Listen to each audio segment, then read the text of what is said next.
Hi everyone, Karun Chandhok, just back from the Austrian Grand Prix. I'll be honest, it was not the most exciting race in the world, was it? I mean, there were probably 2 laps of excitement at the top, 4 laps of excitement at the end, and a lot of nothing in between. But, you know, sometimes you do get these races.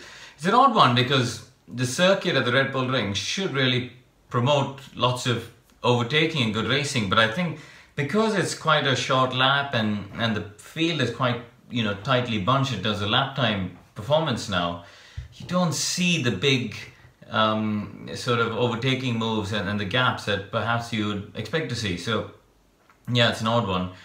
Before I go into the weekend, I really ought to talk about Thursday, because we arrived in Austria and there was such a lot of tension after the I suppose it was the hearing, I'm not entirely sure what they called it, but the investigation into Sebastian Vettel's move in Baku, and there was a lot of tension in the paddock between Vettel and Lewis and Mercedes and Ferrari, and there was a lot going on there. The Dutch fans were out in force, and they filled the campsites and the Max Verstappen grandstand, so it is actually a really good atmosphere, and for the public who come to watch and the fans who are in the grandstands, it is a great venue because you can see so much sitting in one space. And going up to the commentary box, which is behind the main grandstand itself, you could see the atmosphere there. It's absolutely packed, and it is a great venue to go to. Let's talk about the weekend. Valtteri Bottas has to be top of my talking points because I thought he did a really stellar job. I think especially in qualifying, the Mercedes, when you look at the lap time comparison between the Ferrari and the Ferrari looks like it's got more downforce, and it does look like it's quicker in the corners. The Mercedes, particularly in the second half of the straight, really pulls back. Valtteri got a little bit of a slipstream, which I think helped him as well on his pole lap, but there were a lot of small factors that contributed to him getting pole. Mercedes clearly very strong when it comes to turning up the engines and getting the peak power for that last part of qualifying, and I don't think Ferrari are quite there yet. So that, combined with a little bit of slipstream, combined with really a very strong lap from Valtteri, allowed him to get pole position. So great effort from him. It was surprising to see Lewis not really able to do the lap, and I wonder, Lewis knew from Tuesday or Wednesday, we believe, that he knew about this penalty coming. So, Mercedes chose to wait till Friday night to announce it to the rest of the world.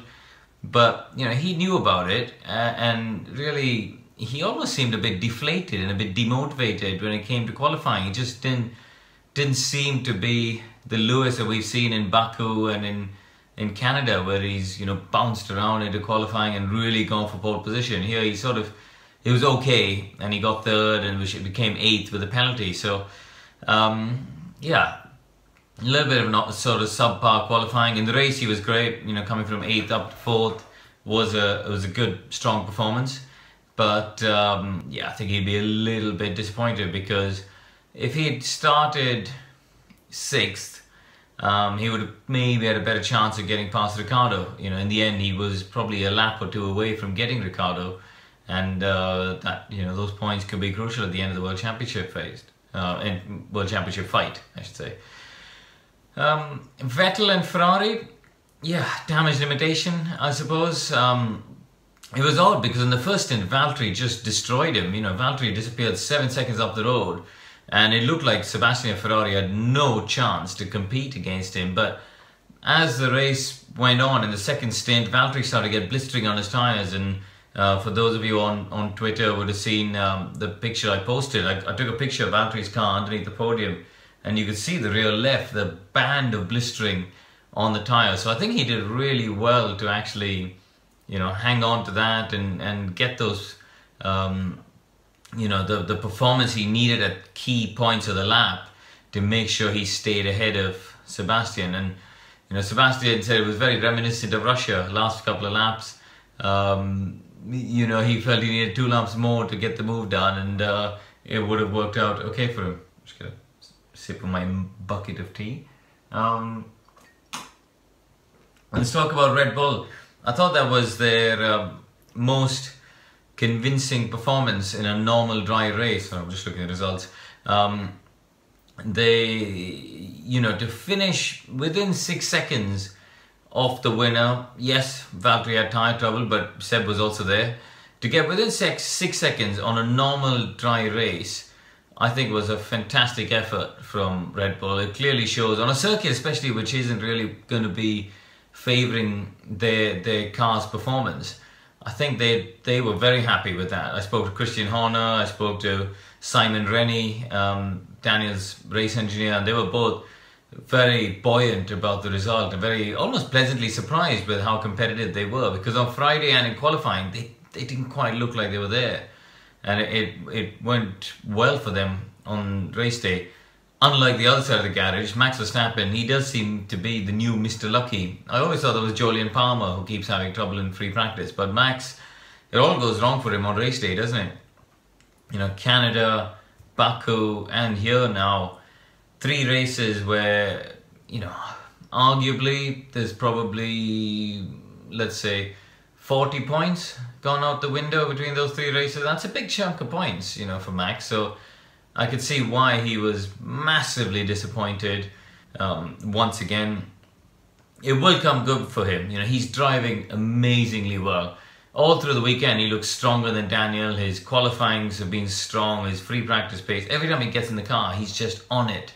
And Red Bull love that about him. And I can see why. You know, he is one of those once-in-a-generation talents that comes to Formula One. And I think, you know, when they get the reliability and the luck, he will be devastating. And there's no question about it.